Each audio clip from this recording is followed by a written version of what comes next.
이진우의 손에 잡히는 경제.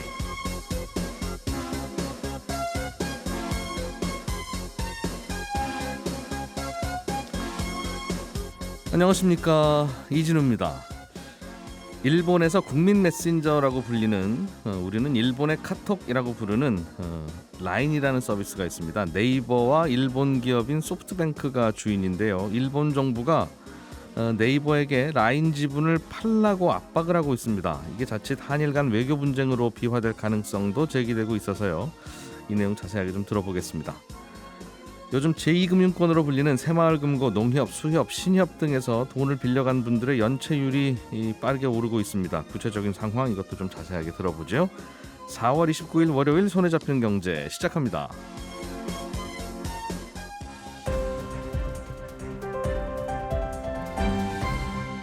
이진우의 손에 잡히는 경제. 네, 월요일은 이 두 분만으로 스튜디오가 꽉 찹니다. 언더스탠딩 안승찬 기자, 손수하고 경제뉴스 큐레이터 두 분과 함께합니다. 어서 오세요. 네, 안녕하세요. 자, 오늘은 갖고 오신 뉴스 중에 일본 정부가 네이버한테 라인 지분 팔고 사실상 괄호 열고 떠나라 괄호 닫고죠. 네. 그래서 야, 이게 무슨 얘기야? 이제 이런 이야기를 좀 먼저 들어보려고 합니다. 손수하고 큐레이터가 준비해 오신 소식. 예. 예. 라인이 이제 아까 말씀하신 것처럼 우리나라로 따지면 카카오톡 같은 예. 메신저인데 이제 현재 라인의 운영사는 라인 야후라는 곳이고요. 그 라인과 야후 재팬이 합병한 회사입니다. 그래서 라인의 전신을 따지면 이제 네이버의 일본 법인이죠. 네이버 재팬이었고요. 예. 지금 라인 야후의 최대 주주는 또 누구냐? 그럼 일본 소프트뱅크와 네이버가 50%씩을 출자해서 설립한 A홀딩스라는 곳입니다. 그러니까 일본의 카톡인 라인은 소프트뱅크가 반, 네이버가 반. 뭐 정확히 실질적으로 그렇게 한일 양국 기업이 합작해서 운영하고 있다고 볼 수 있겠네요. 맞습니다. 예. 근데 이제 발단이 된 사건이 있었습니다. 작년 말에 그 라인의 고객 정보 유출 사건이 일어났어요. 이 지난해 11월이었는데 해커들이 당시에 이제 네이버 그 클라우드의 가상망을 해킹했어요. 그래서 라인 앱 이용자, 거래처, 직원 같은 개인정보 51만 건이 유출됐고요. 네. 그 사건을 계기로 이제 일본 정부가 지분 매각을 압박하기 시작한 건데 그 지난달 일본 총무성이 라인 야후의 행정 지도를 하면서 그 네이버와 자본 관계 재검토를 포함한 경영 체제 개선을 요구를 했고요. 그리고 지난 16일에도 2차 행정 지도를 내렸습니다. 그래서 마스모토 다케이 일본 총무상이 그 가기 후, 그러니까 우리나라 국무회의인데 예. 국무회의 후에 라인 야후의 재발 방지책에 대해서 불충분하다. 이렇게 공개적인 언급에 나서기도 했고요. 그래서 현재 7월 1일까지 구체적인 대응책을 제시하도록 요구한 것으로 전해졌습니다. 이건 그럼 우리나라 사건으로 굳이 가정에서 비유하면 카카오톡이 해킹을 당해서 야, 안 돼. 카카오톡 지분을 행안부로 넘겨. 우리가 운영할게. 뭐 그런 느낌이 살짝 들기도 하고. 예. 그런 거예요? 그 매각 주체사는 아직 정해지진 않았는데 일단 전반적인 상황들을 보면 그 언론들도 여기에 좀 동조를 하고 있어요. 예. 그래서 이와 관련한 보도들을 연달아 내놓고 있고요. 그 이런 식입니다. 그러니까 소프트뱅크가 그 라인 야후의 최대 주인 A홀딩스 주식을 네이버로부터 매입하기 위한 협상을 추진하고 있다. 아, 이런 그러니까 식의 보도죠. 반반씩 합작을 하고 있는데 일본 기업한테 한국 기업인 네이버가 지분을 일부라도 넘겨라. 그러면 지금 50대 50인데 한 주를 내놓으면 50 플러스 한 주, 또 50 마이너스 한 주 이렇게 될 테니까 그렇죠. 사실상 일본 기업이 운영할 수 있도록 하겠다.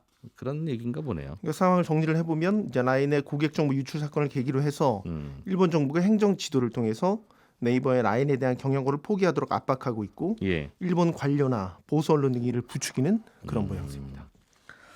우리도 뭐 예를 들면 뭐가 좀 잘못되거나 하면 우리도 뭐 과태료도 내고 행정명령도 내리고 하는 게 관행일 수도 있는데 우리나라였다고 하더라도 네. 그런데 지분까지 팔라고 하는 건 꽤 이례적인 것 같아서 이게 우리 뭘 잘못하면 지분을 팔아야 된다라는 법이 일본에 있어서 이런 겁니까? 없습니다. 그리고 행정 지도란 것 자체도 법적 구속력은 없어요. 근데 이제 일본 정부가 이런 입장을 냈다는 것만으로도 사실 네이버 입장에서는 상당한 압박으로 작용할 여지가 큽니다. 예. 보통 이제 고객 정보 유출 사건이 발생하면 당국은 과징금 혹은 행정 제재를 가하는 게 통상적인 행위죠. 예. 근데 이제 고객 정보 관리 사건을 계기로 지분 매각을 압박한다.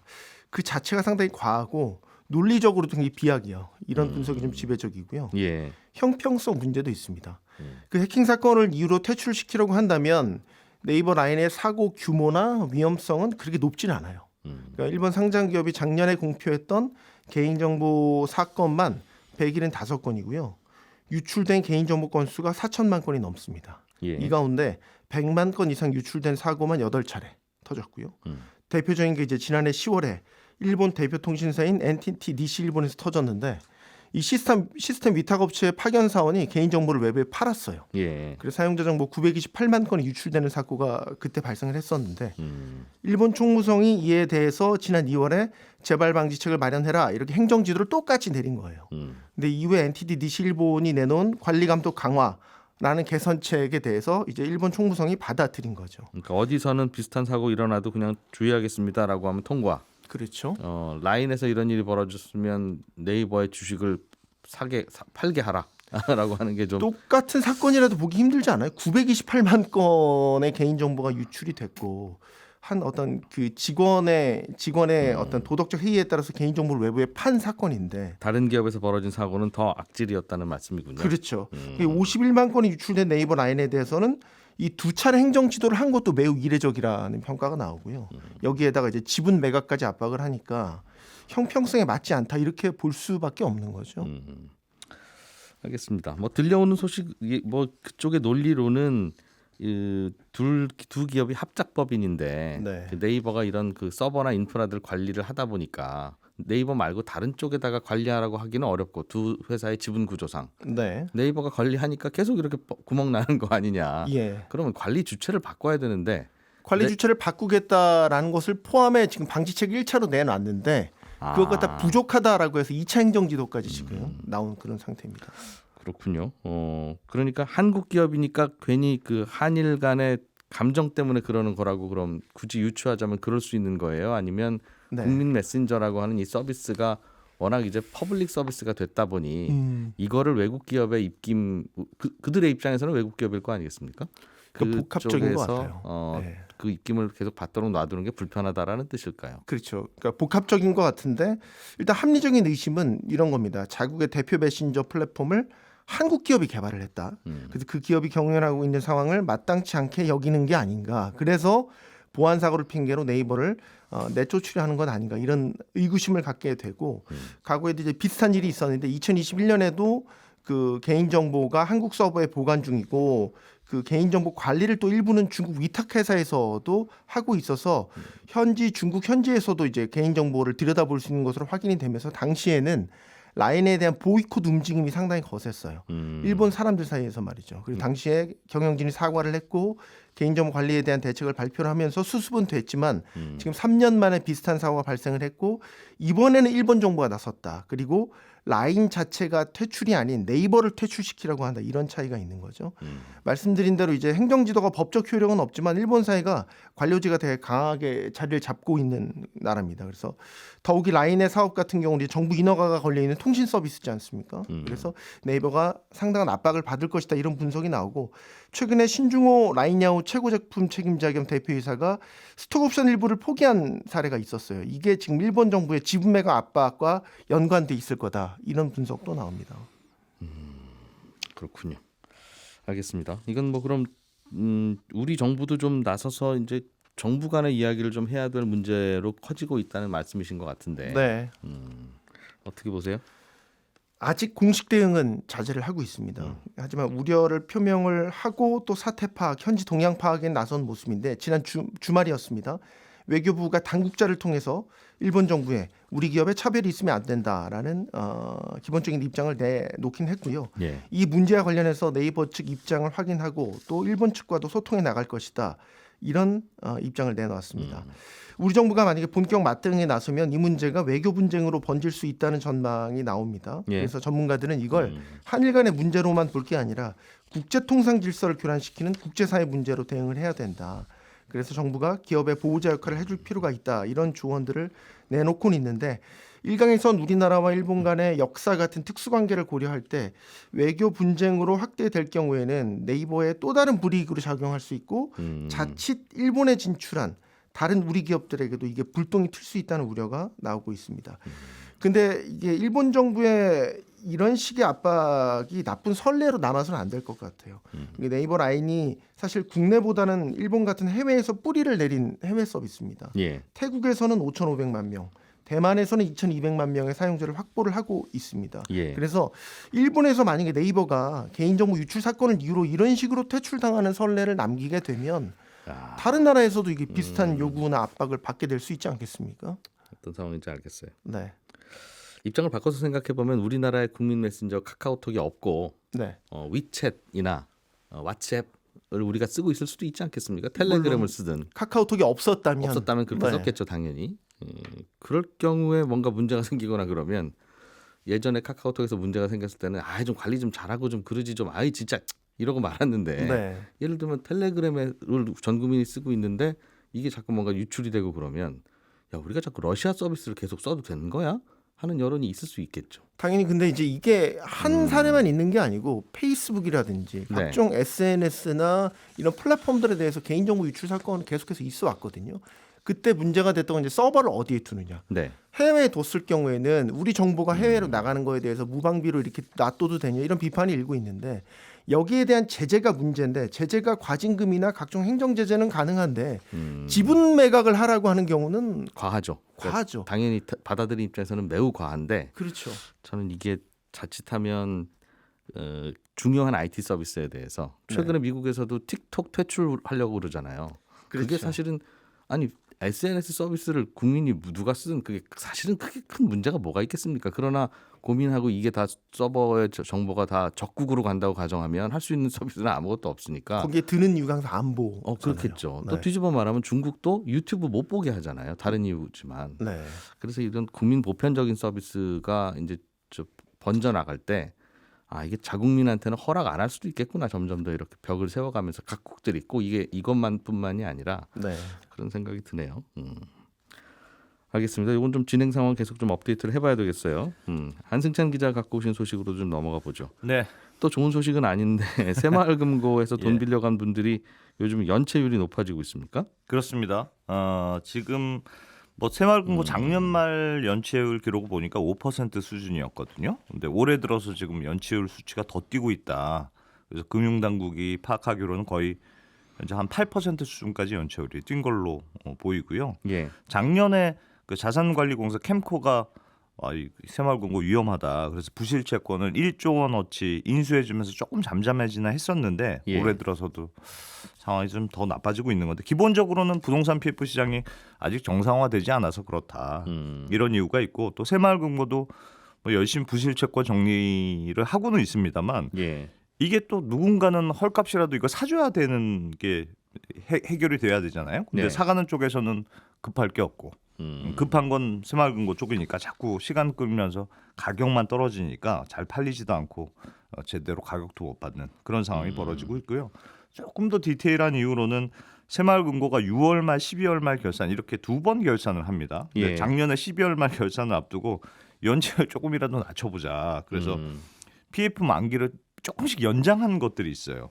약간의 꼼수인데 그러니까 만기가 돌아오면 결국 못 갚고 연체가 시작될 테니 일단 덮어두자. 일단 만기를 3개월 연장시켜 드려 일단. 그렇습니다. 그러면 돈 안 갚으셔도 연체는 아니니까. 예. 근데 근본적으로 아직 부동산 시장이 살아나질 않았으니까 결국 만기가 돌아온 채권들이 연체가 되면서 연체율이 좀 올라간 측면도 있고 숫자상으로도 새마을금고가 요즘 어려우니까 정상적인 신규 대출이 잘 안 되거든요. 예. 그러니까 멀쩡한 대출은 없고 남아 있는 건 다 연체되는 대출들이 많으니 연체율 숫자가 좀 올라가는 그런 추세도 있고. 그러니까 전체 대출 중에 연체하고 있는 대출의 비율이 연체율인데. 그렇습니다. 전체 대출인 분모가 좀 커져가면 그나마 괜찮을 텐데. 네, 그렇습니다.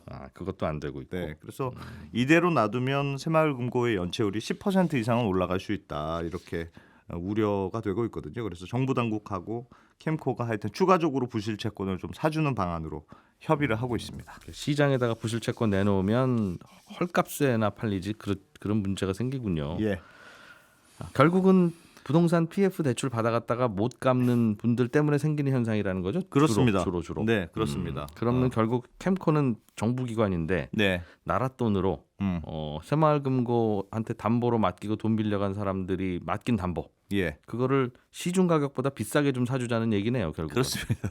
그렇습니다. 그 새마을금고 지금 대출 잔액이 한 50조 원이 조금 넘거든요. 예. 8% 연체율로 계산하면 한 4조 원쯤 부실 채권이 생겼다는 뜻인데 그래서 새마을금고 쪽에서 올해도 좀 캠코가 1조 원어치 좀 사줘라 이렇게 요청한 상황인데 캠코에서는 1조는 힘들다. 그래서 올해는 한 2천억 원 정도 부실 채권을 인수해주겠다 이렇게 지금 얘기가 되고 있어요. 왜냐하면 예. 지금 새마을금고만 문제가 아니고 저축은행 연체율도 올해 뭐 한 8%이 정도 수준까지 높아졌기 때문에 여기도 자금이 투입돼야 되거든요. 그래서 금융당국에서는 캠코가 새마을금고 2천억 원, 뭐 저축은행 2천억 원 이 정도를 올해 부실 채권을 인수하겠다 이렇게 논의가 이루어지고 있는데 예. 구체적인 인수 규모는 조만간 발표가 될 것 같습니다. 야, 그러니까 이게 왜 정부가 내 세금으로 내 돈인데 예, 새마을금고의 부실 채권을 그냥 내버려두면 또 떨어지고 할 가격인데 왜 비싸게 사주냐 하는 비난을 할 수도 있고 또 이제 네. 워낙 한꺼번에 쏟아지니까 이걸 어떻게 하겠느냐 또라는 그렇습니다. 반론도 있을 수 있고. 근데 새마을금고만 이래요? 그럼 PF 대출을 새마을금고만 해준 건 아닐 텐데. 다른 데도 심각하죠. 뭐 상호 금융 회사들이 전체적으로 다 문제인데 예. 신협의 경우는 지금 전국 단위 조합이 한 900곳쯤 되거든요. 이 중에서 작년 말 기준으로 보니까 적자인 조합이 280곳. 그러니까 30% 정도가 지금 적자 조합이라는 뜻이고요. 예. 연체율도 뭐 이미 두 자릿수로 올라간 단위 조합들이 꽤 많은 걸로 알려져 있어서 신협도 사실 상황이 꽤 심각합니다. 예. 뭐 수협이나 뭐 다른 상호 금융도 마찬가지인데 수협 단위 조합이 90곳 정도 되는데 이 중에서 30곳 가까이가 적자니까 여기도 한 30%가 적자고. 그 말은 이제 연체율이 꽤 높아서 생긴 일이라는 거죠. 그렇죠. 산림조합도 140곳 중에 30곳이 적자고. 농협이 그나마 뭐 1000여 곳 중에서 20곳 정도만 적자니까 예. 상대적으로 조금 형편은 낮습니다만 그래도 여기는 워낙 사이즈가 커서 부실 채권 규모로만 따지면 11조 원 정도 되거든요. 예. 그러니까 여기도 간단한 문제는 아닌 것 같습니다. 그러니 뭔가 좀 정리를 하려면 나라에서 사줘라. 네, 가능하면 비싸게. 그렇습니다.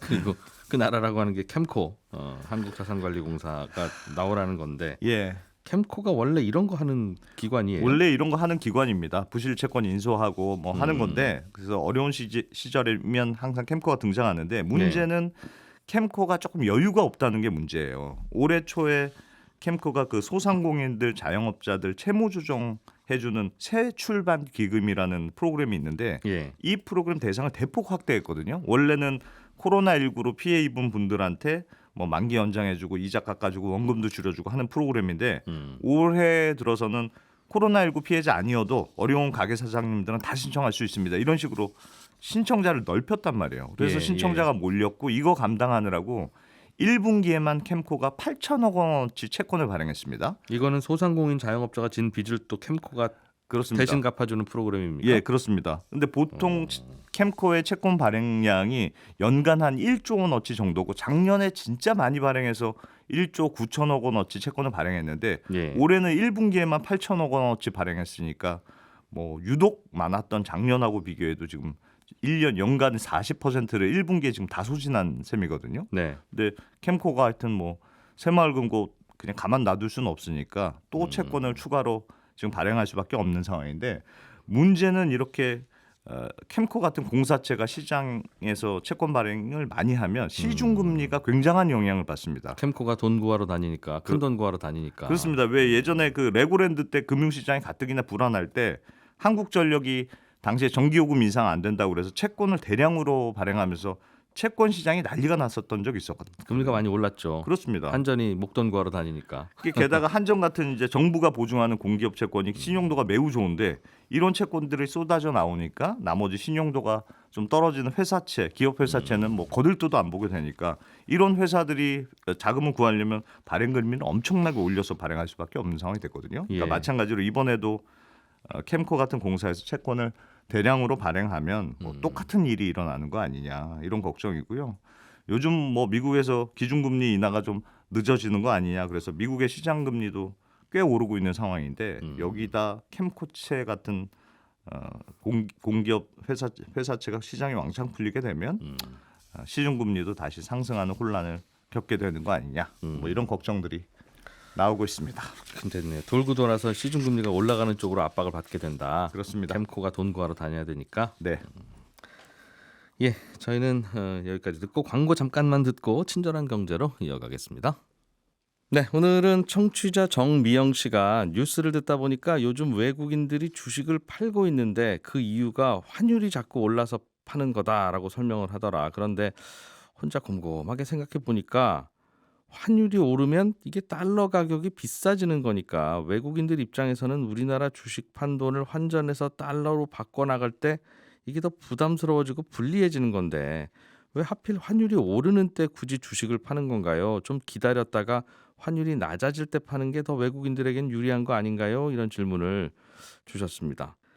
예, 그러니까 마치 환율이 오르는 요즘 외국인들이 주식을 파는 건 환율이 오를 때 해외여행 굳이 가겠다고 하는 것처럼 조금 이상한 건데 지금 주식 팔지 말고 나중에 팔면 더 좋을 것 같은데 굳이 왜 환율이 불리한 요즘 한국 주식을 파는 겁니까? 이제 이런 질문인데요.